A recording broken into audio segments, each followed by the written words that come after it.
let's go check out some Ain.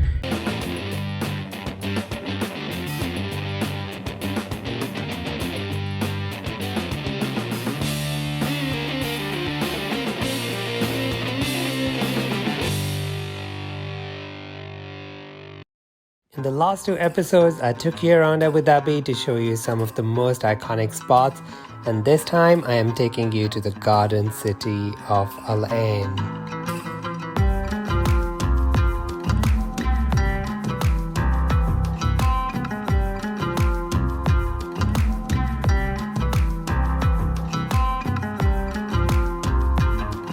So I just got to Telal Resort where I will be staying, and I am quite excited. Why? Because it is really beautiful here. It's a luxury resort, so I'm really excited to show you around. I'll show you a little bit if you want to see like a full length video of what the resort actually has to offer and what luxury in desert looks like. Check out the video that I made for it. The link is above. I will be doing some activities in here as well, so it will be quite exciting. I'm going to show you around and then we head to Ain. Staying in Telal was a great idea, not only because it's a beautiful resort, but also it comes with a lot of nature and animals, and I got to do some fun activities. Oh, that one nice shot. Quite excited to see the desert city.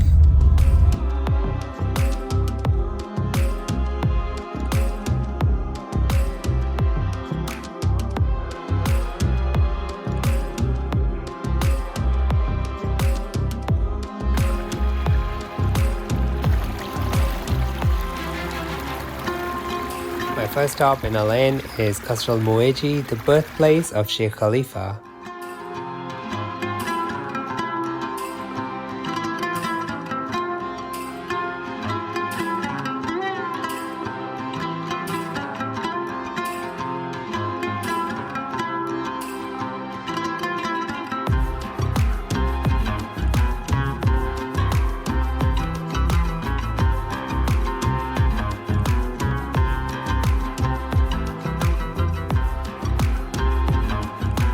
I just arrived at Qasr Al Muwaiji or Muwaiji Fort. The most important thing to know is that this is the birthplace of Sheikh Zayed, the founder of UAE. And obviously it's revered a lot for that reason. But it's also a really beautiful place. I mean, you immediately, as soon as you get to the parking, you know that city of gardens? That just automatically becomes true. I really love all the beautiful trees. Let's go check out the fort if that is as gorgeous as well.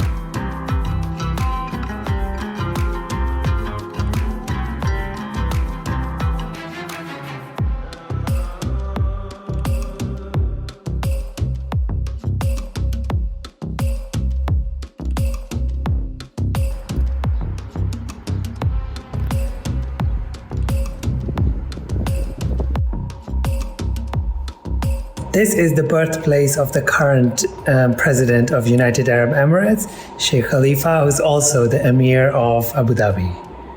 That's him behind me. These two are some really interesting items. So these are khanjars or daggers, and they are really beautifully decorated, and every man has his own. So it's sort of like a sword, and they even have their names engraved on it. And if you get a chance, do buy one. You can get one easily, but they're really, really, really beautifully decorated. Just avoid the ivory ones. They're not good.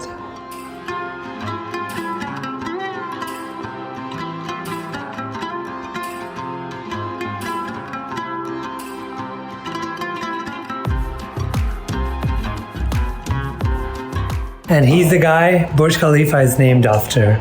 I told you this story in the beginning. What I really like about this is that this could be a perfect day trip where you get to see some culture, you get to see a UNESCO World Heritage Site. It is obviously history, there's a lot of nature, you get to see an oasis, you get to see Falaj. So it's a good mix of things that you could do in a single day, and it's not far from Abu Dhabi at all. So you could do it as a day trip, Or you could mix it with the desert like I am doing, spend the night in the desert and have that perfect Abu Dhabi experience. So the next stop is going to be Ain Oasis. So as soon as you get in, you get to see something interesting, and that's very, very cultural and very, very Gulf Arabic. This is a majlis. So a majlis is a place where men or women, because they're segregated. So for example, men's majlis, they would sit and they would talk or play games or make important decisions. So this is the cultural center of the social life as it used to be. Obviously times have changed, but they still like to keep it a little bit, more traditional here. This is really nice to see. I am standing in a date farm, and honestly, I would recommend that you come here during the day. The hotter, the better, because as soon as you enter, you feel the temperature drop. It is magical, and despite being a few meters from the main road, you just feel and hear nothing except birds.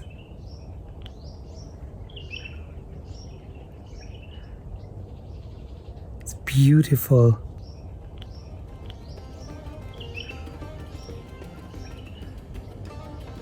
I am sitting by an engineering marvel. Now, as the Romans are famous for the aqueduct, this is the Arabic version of that. So, because the water is so scarce, you want none of it wasted when it comes.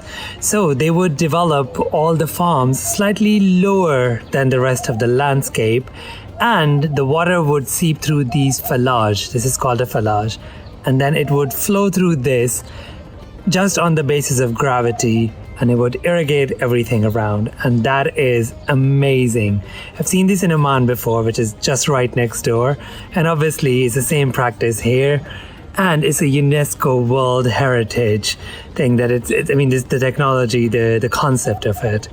And I find it really fascinating that culture's so far apart, but the way your mind thinks is amazingly similar.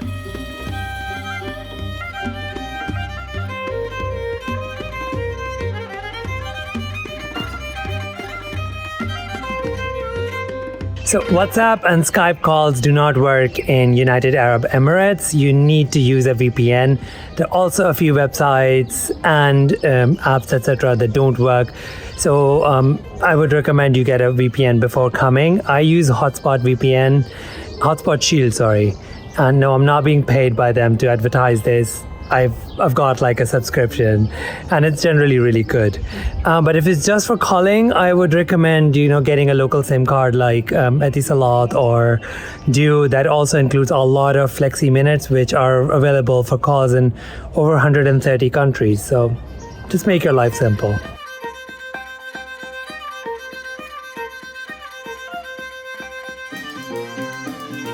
I've spent, I think, about an hour and a half here, and I could do more, but my stomach at this point is shouting and screaming for food. So I'm going to go do that, and I will see you on the other side where I take you to a couple more places. Okay, I am at the Twin Cakes Museum. No, the actual name is actually Ain Palace Museum.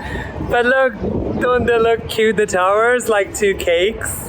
Okay, so let's go inside and I'll tell you a bit more. By the way, I really like this about Ain, that you don't have any entrance fee anywhere. All of these attractions are completely free to enter, which is great.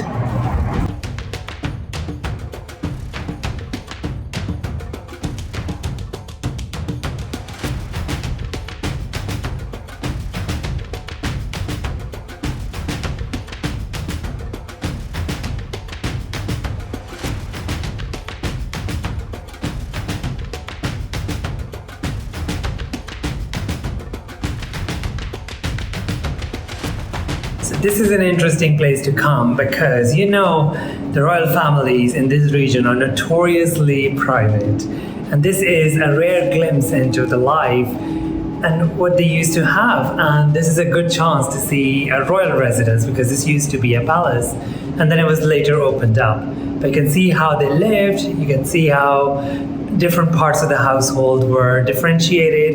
And what I kind of like is that it's not overly grand. It's nice. It has this, human connection that you don't feel like overwhelmed whether you visit like the biggest domed mosque in the world or the biggest this or the tallest that.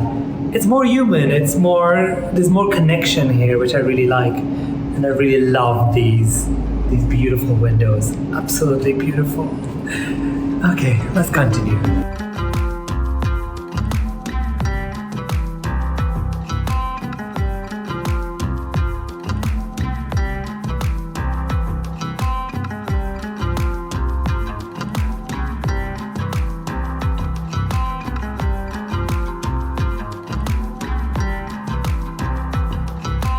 Time to head to Jahili Fort.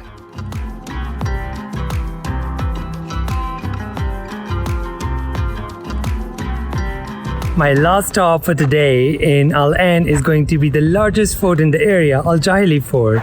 It's actually quite impressive, the facade of it, and it's actually really nice if you look at all the towers as well. So generally it's not the same as other buildings. This is more like a fort and you can just walk around and appreciate it. And I think this one's a lot more for the facade and the grandeur than, getting in and finding the details inside. So let's go check it out.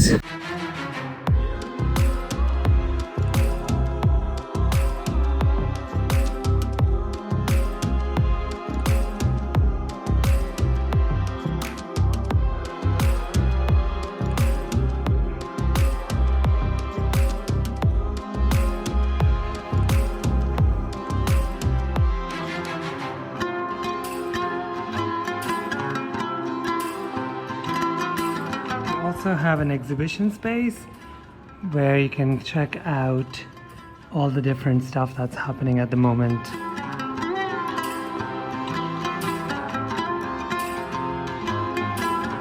Okay, so I'm all ready and packed and waiting for my driver to go.